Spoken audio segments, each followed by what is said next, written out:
I'm 26 years old and I founded 3 separate companies over the last 8 years. And when I was new to business, I thought the only thing I needed was a great idea. I may not have a brain, gentlemen, but I have an idea. But in reality, it's about making decisions with incomplete information over and over again as the stakes get higher and higher. What separates successful founders from the ones who give up is not intelligence or even work ethic. It's whether they understand a few very simple concepts of decision-making, feedback, interpretation, and focus allocation. So in this video, I'm going to walk you through the 5 most important concepts I believe that every founder needs to understand. These are lessons you would usually learn the hard way, but you can understand them now and save yourself years of mistakes. Okay, the first lesson is that you, the founder, are the constraint or the bottleneck. One of the hardest things to accept as a business owner is that you are the problem, not your team, not your tools, and not the market or its saturation. So imagine you own a landscaping company, right? You start out by doing all the work yourself. You're mowing the lawns, you're handling the estimates, you're answering the phone. And as you grow, you hire a crew. But you still insist on approving every single quote, rewriting all the invoices, and you personally solve all the issues that your customers have. Now, on paper, you've grown the business, right? But every decision is still getting routed through you. From a systems perspective, this is called a single point of failure problem, and that single point of failure is you. You need to make sure that you are not always working harder, but you are continually removing yourself as the limiting factor of the company. You can turn your decisions into rules, your judgments into checklists, and your instincts into standard operating procedures. Until the business works without you, you just have a job with helpers. Now, the second lesson we're going to talk about is that distribution always beats product. Now, a lot of founders love product problems because they're solvable, like math. But when distribution comes up, it kind of feels messy and less important because people will find my product because it's so awesome, right? But distribution will always beat you.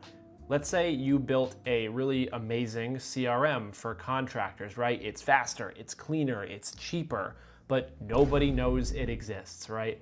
Now, meanwhile, all the worst tools with really aggressive outbound email sales and really strong partnerships with creators on LinkedIn and YouTube, they just keep growing, right? The market never has and never will reward the best. It will reward what is seen, trusted, and adopted. Now, that's why the mediocre restaurants that have a lot of foot traffic will always outperform the better ones that are on a side street, right? And the louder agency will always grow faster than the quieter, more skilled ones. Now, product quality matters, of course, but distribution is the force multiplier. If you are not building channels for attention and reach, your product will never get a fair shot. The third lesson is that you are not your customer. Now, a lot of founders design their business around their perception of the market that they serve, because naturally we understand our own preferences, but we also overestimate how representative we are of the general population. You have to recognize that you are an outlier and are not the average person. Now, marketing agencies are a great example because they are notoriously horrible with this. High-level marketing teams love detailed dashboards, weekly reports, granular attribution, so all of their promotional material on their website, on their YouTube channel, on LinkedIn reflects this very technical jargon. Now, let's say those teams are serving local home service businesses. In that case, the end client only cares if the phone is ringing and they're making money. So that type of client has no interest in working with that agency because they want to hear direct and simple language instead of all of this technical nonsense, right? Now, successful founders can separate what they enjoy from what the customer values. And that only happens through direct exposure to the market, taking hundreds of sales calls, going through hundreds of support tickets, and watching customers struggle with the things that you assumed were obvious. Now, the more successful your company becomes, the more you have to pay attention to this bias because you get further and further from the customer. Now, the fourth lesson is that speed to feedback is always better than perfection. When people have ideas, they consistently delay launching said idea because they want to do it right.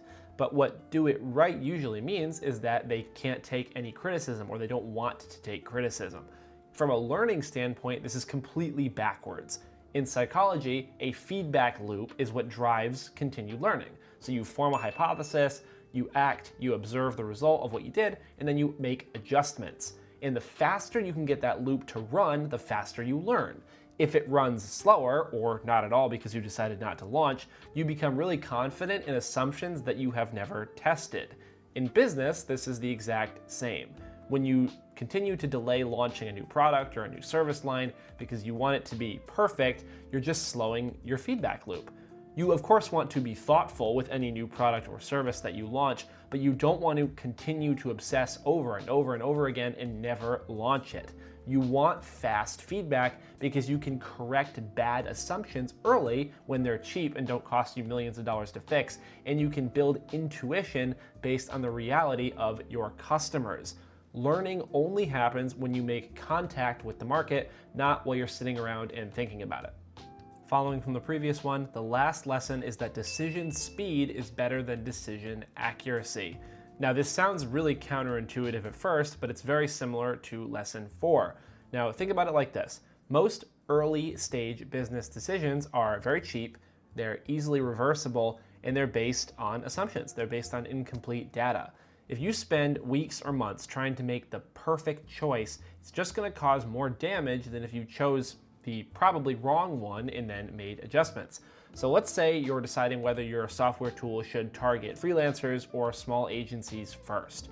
You could debate internally amongst your team for 3 months, or you could pick one, test it for 30 days, and learn if that was a good decision or not.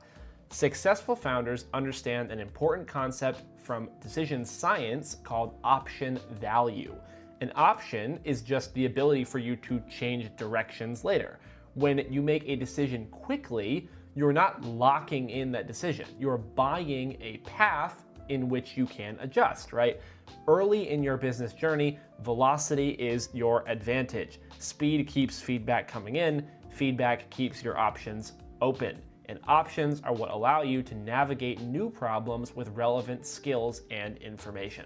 None of these concepts are flashy, nor do they make great motivational posters, but together they determine whether a business compounds or the founder burns out in a year and dissolves the company. If you understand these early, you will save yourself years of frustration.